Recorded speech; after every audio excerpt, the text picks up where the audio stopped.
ஆடி வெள்ளிக்கிழமை வேண்டுவோருக்கு வேண்டும் வரம் தரும் ஸ்ரீ வீரமா காளியம்மன் ஆலயத்தில் 22ஆம் ஆண்டு ஆடி திருவிழாவை முன்னிட்டு பால்குடம் காவடி எடுத்து வந்தனர்.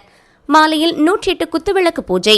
தஞ்சாவூர் புன்னைநல்லூர் மாரியம்மன் கோவில் அருகில் அமைந்துள்ள ஸ்ரீ வீரமா காளியம்மன் ஆலயத்தில் ஆண்டுதோறும் ஆடி திருவிழா நடைபெறுவது வழக்கம். அதுபோல் இவ்வாண்டு இவ்விழா நேற்று வடவாறு முனியாண்டவர் ஆலயத்திலிருந்து பறவை காவடி, பால்குடம், முளைப்பாரி எடுத்து நான்கராஜ வீதிகளிலும் வலம் வந்து ஆலயம் வந்தடைந்தது.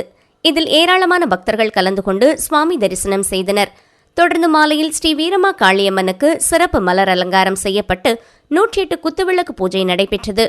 குழந்தை பேர் இல்லாதவர்களுக்கு குழந்தை பாக்கியமும், திருமண தடை உள்ளவர்களுக்கு திருமண தடை விலகி திருமணமும் நடைபெறுகிறது என்பது ஐதீகம்.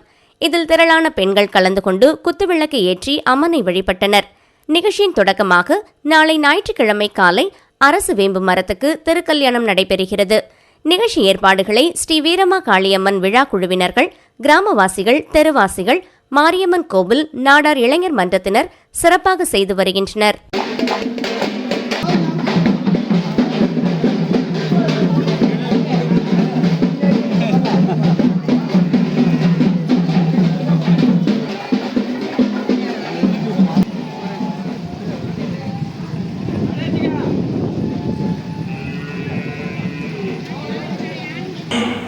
சுவாமியை பிரார்த்தனை பண்ணிட்டு இருந்த காலத்திலேயே புத்தகத்து பூஜை உண்டு. புத்தகத்து பூஜை சாயந்தரம் பண்ணுறோம். ஏன் பண்ணுறோம்? சூரியன் இல்லாதப்ப இந்த சுவாமியை போராடி கேட்டாங்க. அப்பா கிட்ட கேட்கும்போது காவிரி தேவி தான் இந்த புத்தகத்து பூஜையை பண்ணுங்க, எவ்வளோ யாரும் சொல்லிடாமல் அதற்குரிய பலன் இந்த புத்தகத்திலே அவனுக்கு கிடைக்கும் அப்படின்னு சொல்லி சிவபெருமான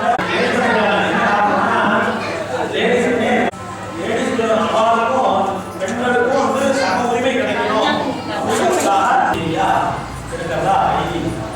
இந்த பூஜை பண்றப்போ 33 கோடி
புத்தகத்தோட பாதத்துல போட்டுட வேண்டியது. ஒரு சொட்டு ஜனம் இருக்கு.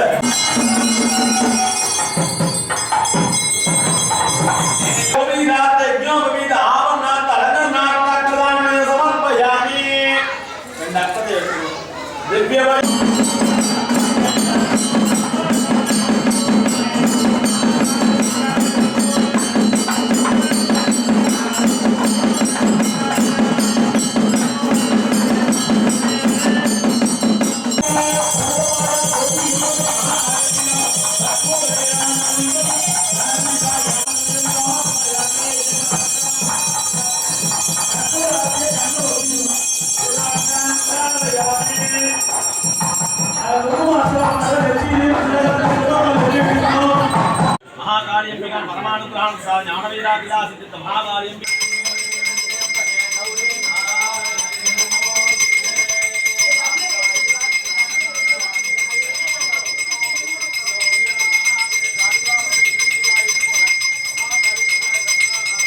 यजमानस्याः श्रीकरञ्च पवित्रञ्च सौरवैवान लोके वसीकरं मुञ्च महाकार्यंबिकान् रक्षान् स्वीकृत्य